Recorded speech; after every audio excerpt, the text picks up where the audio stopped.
La prochaine édition du CIMA se déroulera du 22 au 26 février 2015. En attendant ce temps fort du machinisme agricole en France, c'est l'innovation qui retient notre attention à travers le lancement des CIMA Innovation Awards. Pour cette édition 2015, c'est le président de l'IRSTEA, Jean-Marc Bournigal, qui assure la présidence du jury. Dans cette interview, il livre quelques-unes de ses affinités en matière d'innovation technologique.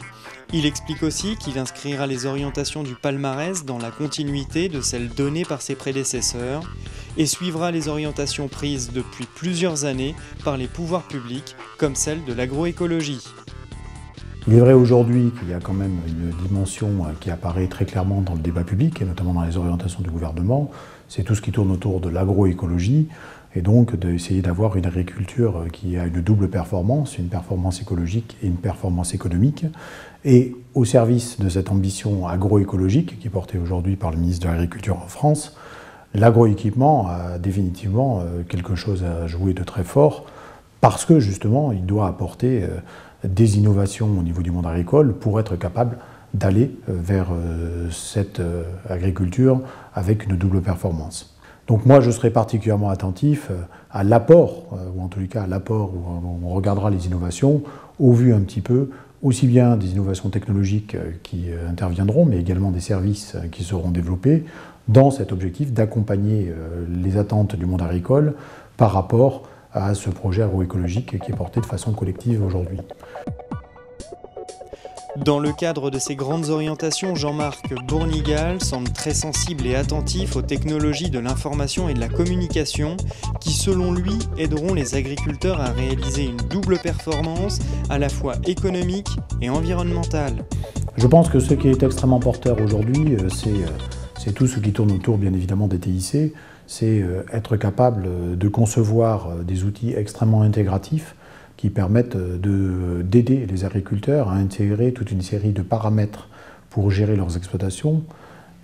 Pour être plus clair, les agriculteurs n'ont jamais été aussi seuls face à la décision aujourd'hui de quel type de culture ils vont être amenés à faire, et en même temps d'être capable de traiter les choses que quand il faut vraiment, c'est-à-dire être sensible aux alertes pour protéger les plantes,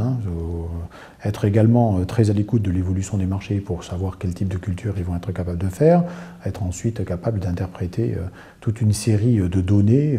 en termes d'hygrométrie, de tassement du sol, d'apport en engrais nécessaires. Ceci introduit un nombre de paramètres extrêmement importants, et aujourd'hui, à travers les imageries satellitaires, l'utilisation de drones, un certain nombre de capteurs qui peuvent être fixes dans les exploitations ou embarqués sur les automoteurs eux-mêmes pour mesurer en temps direct.